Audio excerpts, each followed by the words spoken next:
Our next guest is running a company that's been on the internet for a very long time. So we're going to talk about M&A, going public again, and also how it's keeping up with the internet times. Please welcome to the stage the CEO of Yahoo, Jim Lanzone. Thank you so much. Thanks for having me. Good to be here. No, thank you for making it. I held a Christmas party here one year, holiday party. Very cool. Great venue. We're going to start with the big topic of the day, AI. So it seems like all the media companies out there are either striking some deals with AI companies or they're suing them. What is Yahoo's approach? Well, Yahoo's a little different in that the majority of our products are aggregators. We're actually partnering with thousands of content creators. So we're actually in a unique position. We do a lot of first-party content that we create. We just had President Biden on today for an exclusive on Yahoo Finance about the tariffs. Yeah. So we do, but for us, we start with aggregation, and then, really our first-party content is for context that we provide around it, whether that's sports. Our old friend Kendall Baker from Axios, who's with us now at Yahoo Sports, and things like that. So, our thoughts about licensing our content are it's not as top of mind as for others. Why not? Because we're the vast majority of the content you're going to get on Yahoo is actually aggregated from other sources, right? So they're largely they're the ones in the middle of that fight. But you guys have been rolling out some AI capabilities into some of the Yahoo products. Yep. Can you tell us a little bit more about that? Yeah, I mean, it's if you go back to the core Yahoo products, and you talked about before I got on how long it's been around. It's true, and people are surprised to hear and find out that we are still top 5 in traffic every month. We touch 87% of all U.S. internet users. We're still number 1 or number 2 in categories like finance, sports, email, number 1 in news. And if you think about from an AI point of view, we're not competing to build our own foundational model or anything like that. We're integrating AI in every one of those products to make them better. So in mail, we launched a year ago the ability to summarize, search better, help edit, all those things. In sports, it's everything from helping set your lineup in fantasy, we're really big, to helping write smack-talking emails to your competitors using AI, which some of the headlines are pretty funny, helping with your stock portfolio. So we actually, and by the way, on the back end, obviously things like customer service and things on the productivity side. So AI is, we're doing a lot with it all over the company, maybe in a different way than others. Are you building that tech by yourself, or are you using APIs or other tools? We're partners with a lot. We have a very significant partnership with Microsoft, but we also have partnerships with OpenAI, Google, and others. In terms of content and AI, obviously you mentioned most of it is from other sources, but you do have your own newsroom and first-party content.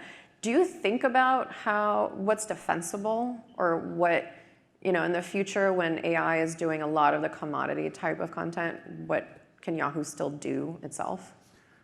For sure. I think when you get to that point, I think what will be scarce will be trust, which we have with our users, in what's trustworthy to read and what's really valid, what's just clickbait, or a fake outrage generator. They're out there, and I think the trust factor is going to get more and more at a premium, and it's shame on us if we don't take advantage of that to provide that to our users. We do have some things in the workshop right now, especially as we look out towards the election coming up, and just how much is going to be thrown at that in terms of fake content and again things to generate outrage, and all these things are going to happen. We bought a company last summer called The Factual, which actually categorizes news stories, rates them based on their accuracy, on their left or right leaning bias. So that's been integrated into the back end of our algorithms. And then obviously we just bought Artifact, and that'll be part of the next round of what we're launching. We're going to get back to Artifact in a minute, because everybody wants to know about the Instagram guys news. Search is another thing you've hinted last year that you might get back into. Any updates? What's the status of that? Yeah, I think so. I have a long background in search, and I do think some of my old cronies in that industry read into some comments at conferences that some of my team made. I mean, I don't think that. I mean, if you take one other step back, we spun out of Verizon in September of 2021 after having been a public company or part of a public company for almost 26 years by that point. Clearly not everything was firing on all cylinders during all of that time. So we inherited some amazing assets, but job number one was to get to work in improving those assets and improving those products. So jumping headfirst into competing in web search was not the first thing on the agenda. I do always think, especially because I ran a smaller search engine right in the heart of the rise of Google, that there are always places to innovate. There's always things you can do to help your user base, and we are the third-ranked search engine in the United States. We already have a bunch of people doing queries with us that we can make better. And so again, back to the workshop, because right now we've been cooking. We've been in every one of our categories. So we do have some things coming to market, but I would say they're much more about helping make the searches we already get better and helping people be more successful with those. And we think there's some innovative things to do, but it's still early. Speaking of cooking, is your souffle rising? How is that going? How's the business going? I was wondering, that metaphor. Are you a big fan of The Bear? Great show. Yeah, same. So so we've been making every second count. we really, look, the core of Yahoo is a very strong underlying business. Our ads business is really strong. We had some pretty obvious things that we thought that we could do that affected the cost side. There were strategic moves. We got out of two ad tech businesses, our supply side platform and our native ads business that required us to eliminate a couple of very large divisions. But our business is extremely healthy financially, which allows you to then focus on what is the most important thing we could possibly be doing right now, which is improving our products. So everybody at Yahoo has been spending the last however many cycles in the lab working on brand new versions of every product that we have. When you think about the long-term viability of any major consumer internet company, whether you're 29 years old or 1 year old, it starts with the health of your customer base, your consumer side base. You can only monetize that if that's really healthy.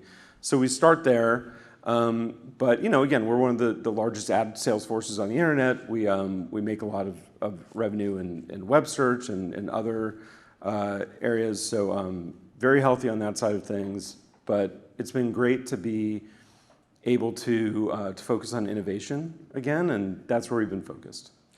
The ad business, the changes you just mentioned, has that worked out how you expected it? Is your ad business healthier now? So there are two ad businesses. So one is our owned and operated properties like finance and sports and others. So those are sold directly, and so those are healthy in their own right. The ad tech business, which if you go way back, I don't know how many people know, but we also own AOL. That was also bought by Verizon. So when we spun out as the new Yahoo, we also own AOL. And those two companies bought at least 30 different ad tech businesses over a 15-year period.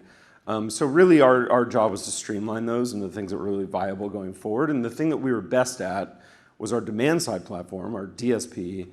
And this last quarter, as a result of these changes, was the first time in I think 15 years that we were able to focus exclusively on the DSP for product development. It's always had to have those resources peanut buttered across a lot of different divisions. It's going very well on that side of things. So we compete against the Trade Desk and others in that space, and I think we're starting to make ourselves known in that space. I think we're annoying some people with how well we're starting to do. So it's going well. Is it profitable yet? That business?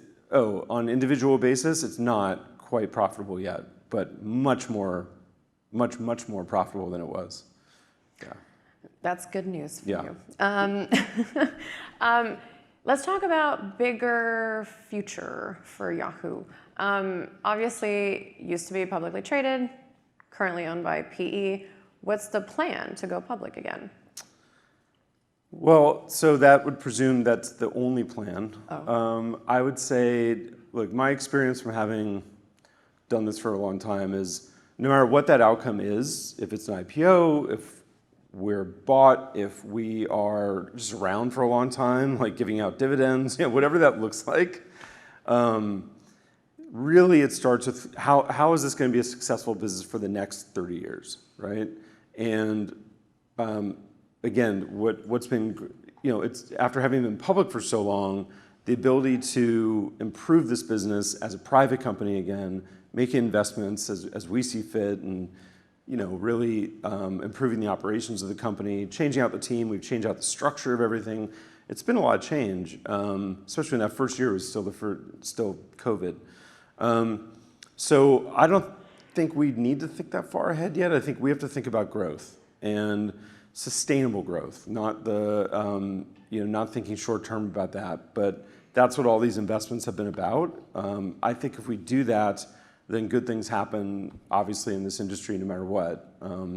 But it's one of a kind in terms of an asset that's this large, that's this financially successful, that's been around this long, and kind of gets another second chance to go back and do things right. And look, we don't have the burden that I think past Yahoo management teams had of trying to make up for sins of the past. So losing search in the early 2000s, there were a lot of different things that were tried that were, in some ways never going to have a chance.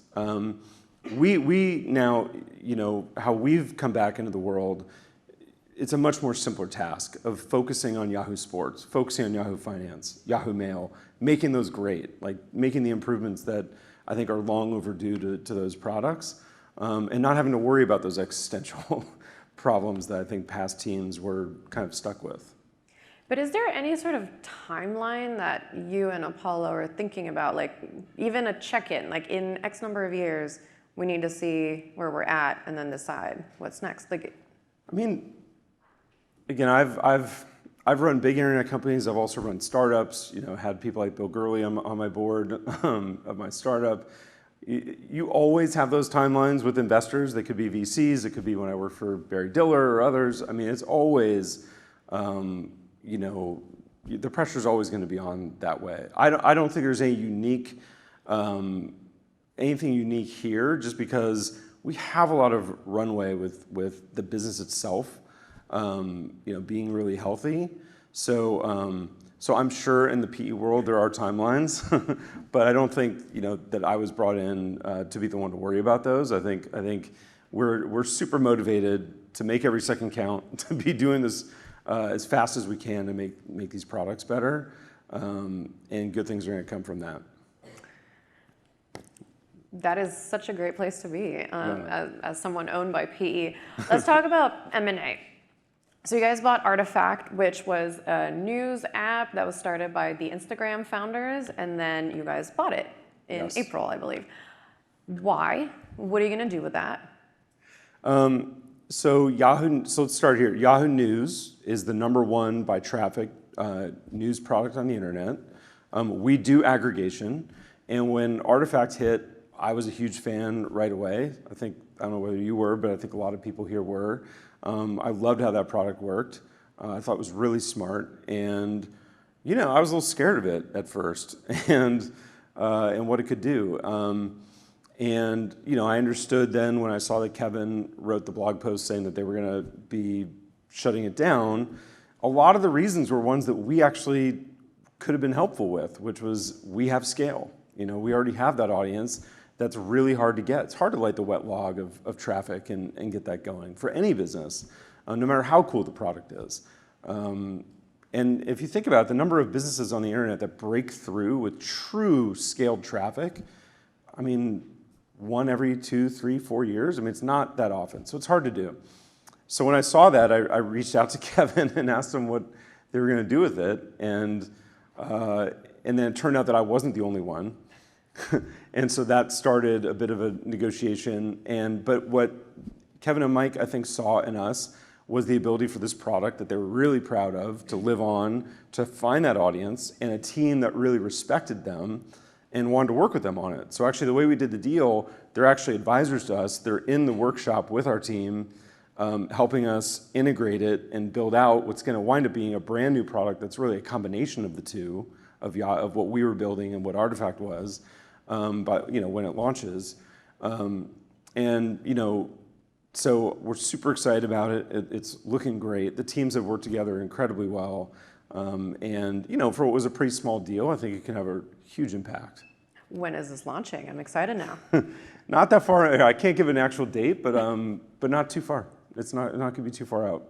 So you guys have actually acquired other sort of smaller companies in a similar vein. Yeah. Is that your acquisition strategy? I think there are two acquisition strategies. We've only publicly executed on one of them, which is on the one hand, I think we've done 4 now, so let's call it 2 per year, but it could have been more, could have been less, where it bolsters our product, either the actual product or the technology behind it. They haven't been acqui-hires. They've actually been ones where we say, we need that, and that would accelerate our roadmap, and let's get that in here. The other would have been, and we've kicked the tires on some of these, we just haven't found the right deal yet, that could expand our footprint into either new categories where we think we have a right to play. But those are just harder, right? The value, the price to health of the business, that's an evolving situation in Silicon Valley. So we haven't found the right deal there yet, but our eyes are open for what that could be. So you could buy a whole company that becomes kind of a subsidiary or 100%. Okay, like a. We could have done it by now. Okay. It just didn't. We didn't find the right deal at the right price yet. But we've been actively a part of a few. At least you're working on it. Yeah, we are. Maybe next year we'll talk about that. Yep. Let's shift gears in a very different direction. So obviously, I want to ask you about the Paramount deal.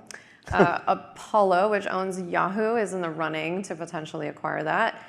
And Paramount includes CBS, which you used to be an executive at.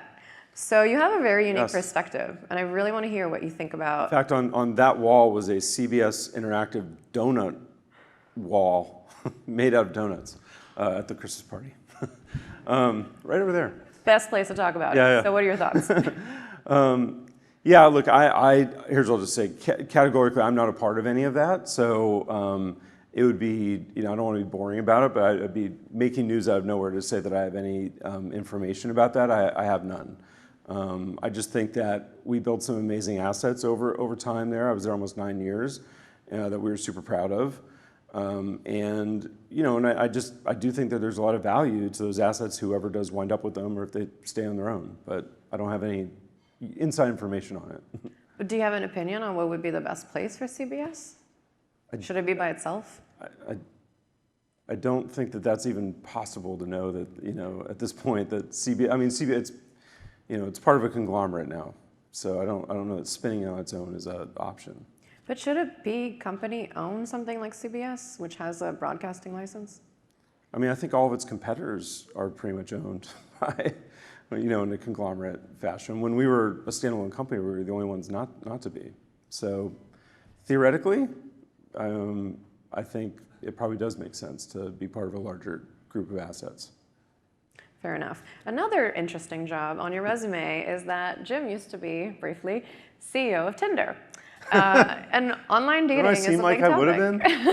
No? Online dating, huge topic right now. Everyone's talking about how it intersects with AI. What is the future of AI in dating, as someone who's run one of those companies?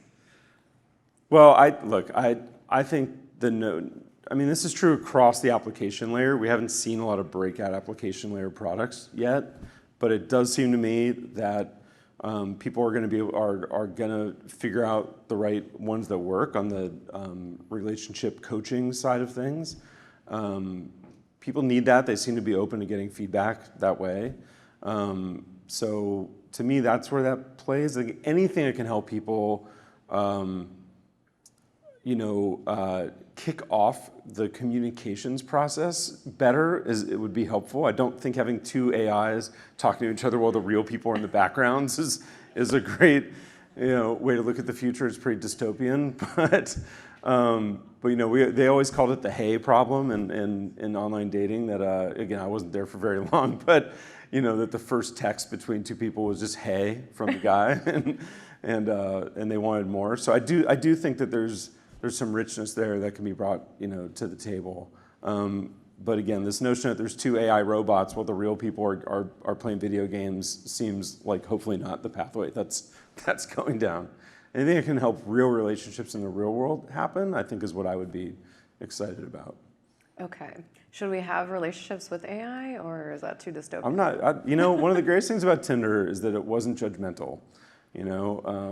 Competitors would let people select things based on height or certain things, or that was just not what the internal team at Tinder ever believed.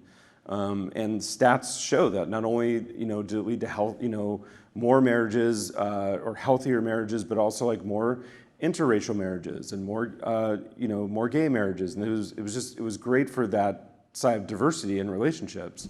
And who knows where that could lead. All right, my last question for you is very important to the future of Yahoo. Are you going to bring back the billboard over the freeway in San Francisco? Who wants the billboard over the freeway? Raise your hand if you want the billboard. I want it. Yeah? Okay. I'll tell you this. We love our team, and I have a new CMO, Trusty Lieberman. She came from Chipotle, but we've really seen a lot in terms of people's nostalgia for the brand and for the, kind of what the more simple, more pure version of the internet, maybe representative of the 90s, but definitely pre-social media represented, maybe what the founding fathers and mothers of the internet had kind of wanted.